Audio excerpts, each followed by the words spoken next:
Bonjour, chères consoeurs, chers confrères.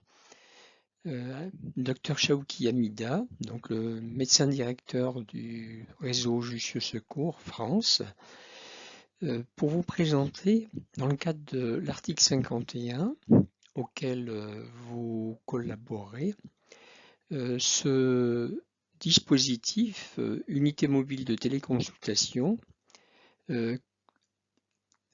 que nous avons mis au point en fait à partir des années 2018, bien avant les années Covid, hein, bien entendu, parce qu'on se projetait déjà dans, entre guillemets, le nouveau monde, et ça sera vraiment un plaisir de pouvoir distiller auprès de vous toutes les idées forces et les innovations qui président à cette unité mobile de téléconsultation.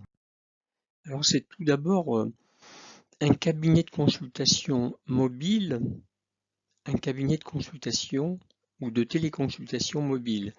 Vous savez que la médecine foraine est très très encadrée par nos instances ordinales. Alors ça n'est pas une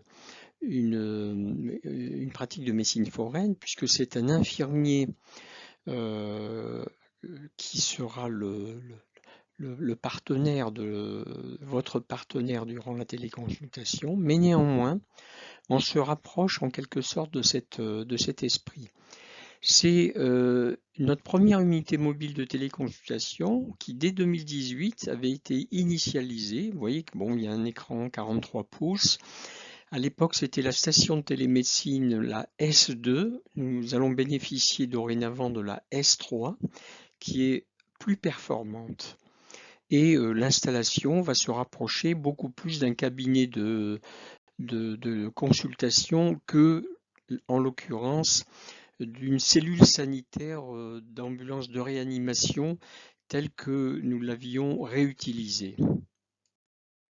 Alors dans ces premières années, dès 2018, l'objectif était non seulement de faire de la téléconsultation, mais aussi de proposer de la téléexpertise vis-à-vis des médecins cardiologues, des médecins dermatos et éventuellement des médecins pneumologues. Donc c'est un cabinet de téléconsultation mobile avec un infirmier qui est formé particulièrement à l'appui à la téléconsultation, ainsi que la Caisse nationale d'assurance maladie l'a confirmé durant les années Covid en proposant des honoraires pour les infirmières libérales qui s'adressent à cet appui à la téléconsultation. C'est un AMI 5,8.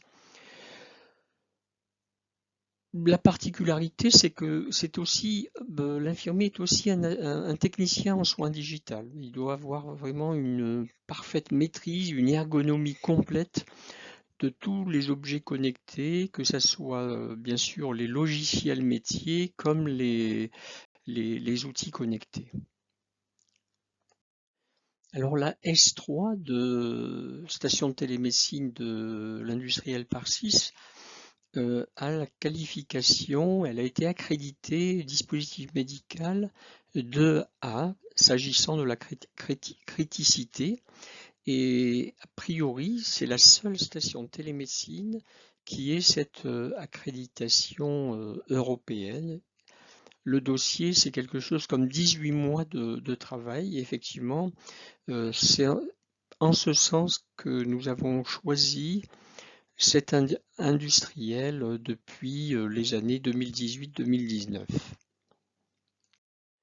Alors, il était très important que la téléconsultation respecte le raisonnement hypothético-déductif bayésien, tout simplement un raisonnement médical, en introduisant ces boucles de raisonnement à partir d'un certain nombre d'examens cliniques, de mesures, afin d'aller vers la sensibilité par rapport à chaque signe clinique, leur spécificité, leur valeur prédictive positive, et donc de pouvoir déboucher sur un diagnostic et ensuite une prescription. C'est notre métier de tous les jours. Alors l'innovation, en l'occurrence pour l'auscultation, c'est que vous allez réaliser des auscultations en direct, mais ces auscultations peuvent aussi être au préalable enregistrées par l'infirmier, donner lieu à un enregistrement sous forme de fichier MP3 qui est tracé. Vous voyez sur ce schéma, vous cliquez sur la zone, par exemple, foyer aortique, et vous déclenchez immédiatement l'écoute auscultatoire qui est préalablement enregistrée. Vous pouvez vous-même archiver votre souffle de rétrécissement aortique 2/6 ou 3/6 et par exemple le comparer 6 mois plus tard. Et c'est là où nous avons objectivement proposé cette innovation à l'industriel qui l'a réalisée. Par ailleurs, le phonogramme permet effectivement à sa lecture parfois de notifier une insuffisance mitrale, une insuffisance aortique par exemple. Nous disposons d'un certain nombre d'objectifs vidéo et donc entre autres le vidéotoscope, le vidéopharyngoscope, très intéressant parce qu'on peut figer et enregistrer l'image. On peut aussi développer une vidéo de quelques secondes, de 30 secondes par exemple. Et vous imaginez bien sûr avec la baisse langue d'un enfant, parfois c'est un peu difficile de fixer les piliers antérieurs, les piliers postérieurs, les amygdales. Et donc là, en l'occurrence, en figeant l'image, en l'enregistrant sur quelques secondes, en l'agrandissant, on a vraiment et très objectivement une qualité diagnostique supérieure à la vision qu'on a avec un otoscope à fibre optique, par exemple, comme je peux l'avoir actuellement pour ma pratique.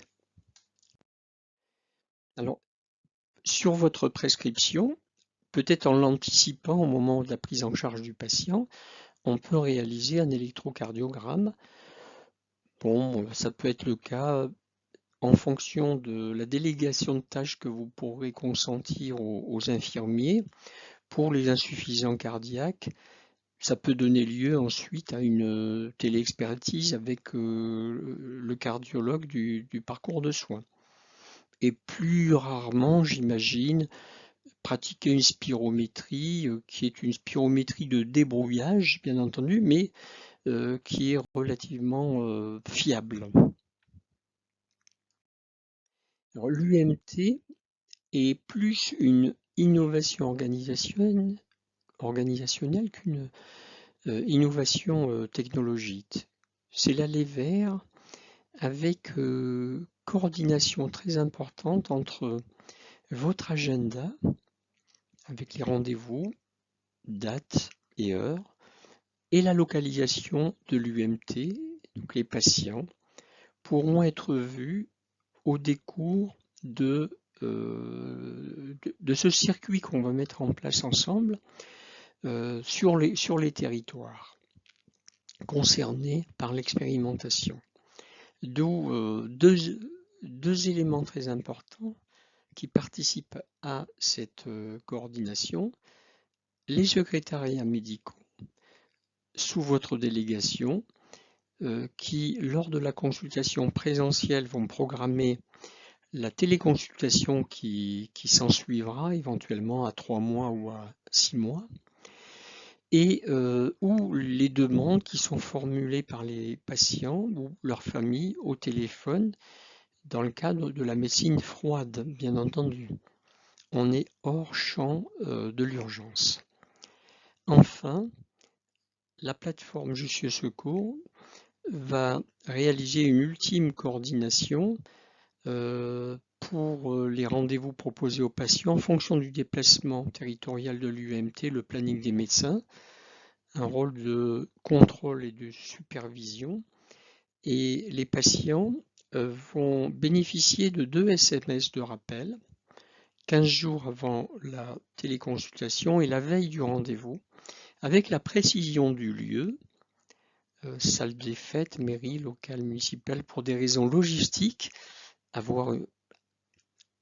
pouvoir bénéficier de toilettes et pouvoir attendre en salle d'attente chauffée, particulièrement lors de l'hiver qui est relativement rude encore. L'UMT étant positionné très à proximité de ce lieu.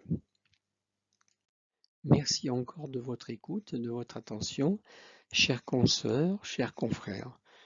Et je suis totalement à votre disposition pour vous rencontrer début janvier, à partir du début janvier 2025, pour préparer la phase opérationnelle 29 janvier et 30 janvier 2025.